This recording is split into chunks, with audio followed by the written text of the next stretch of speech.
आजही आपल्या देशातील शेतकरी स्वतःचं भविष्य देशाच्या भविष्यातच बघत आलेला आहे.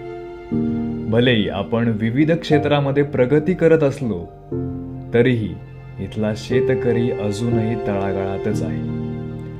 कारण इथल्या व्यवस्थेने त्याच्या जीवनात विषमता पेरली आहे आणि त्याच्या व्यथा मनाला सुन्न करणाऱ्या आहेत. शेतकऱ्याला कोणीच वाली नाही की त्याला एक हमखास 2 रुपये कुठून भेटतील, शेतीमालातून भेटतील किंवा समजा जोडधंदा केला, जोडधंद्यातून सुद्धा आज मलाही सांगतो ना मी तुम्हाला 25 रुपये 20 रुपये खरेदी जायचे आहेत आणि 40 रुपये मार्केटमध्ये जर 15 रुपये हे वाढतात कुठले. शेती बघायला आता कंटाळल्यात लोक, कष्ट करून त्याला बाजार नाही काय नाही म्हणल्यावर काय करतात. काय कोणतं काय पीक केलं ना तर त्याला बाजारच नाही. फुलं लावा नाही तर गाजरं करा, दुनिया करा, काय करा, बाजारच नाही तर काय करायचं.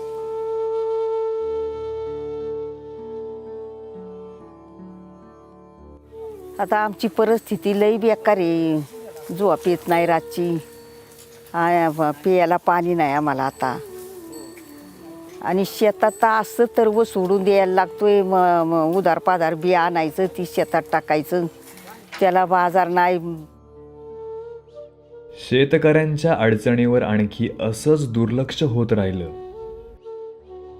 तर एक दिवस शेतकरी संपेल आणि एक वस्तू म्हणून शिल्लक राहील. याची कदाचित धास्ती वाटायला हवी. शेतकऱ्याच्या चेहऱ्यावरती तुम्हाला कुठेही म्हणजे सुखाचा असा आनंदाचा क्षण दिसणार नाही. का दिसणार नाही? सदा सर्वदा तो दुःखाच्या खाईत. हे घातक आहे. आणि शेतकरी कोण आहे? हा जगाचा राजा आहे, जगाचा पोशिंदा आहे. आम्ही जे रात्रंदिवस कष्ट करून जे पिकवतो ना त्याच्यावरती किड्या मुंगी बसून बैल जनावरांपर्यंत अधिकार आहे सर्वांचा खाण्याचा. आज आमचा पहिला अधिकार असून आम्ही दळिंद्री,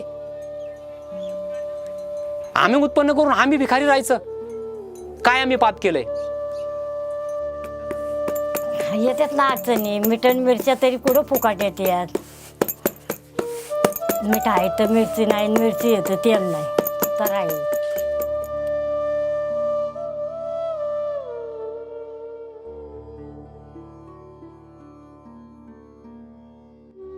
शेतीला जर कमी भाव भेटला तर शेतीचं उत्पन्न 10 माणसाचं कुटुंब पोसायचं म्हणून त्याच्यानंतर त्याच्यात भागाभाग होत नाही. मग कर्ज 10% 20% काढावं लागतं.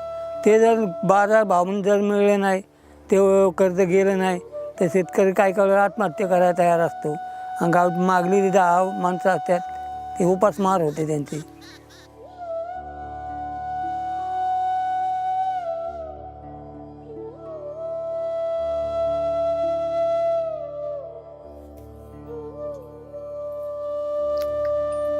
आता काय, आता तुम्हाला काय करता आलं तर करा काय शेतकऱ्यासाठी.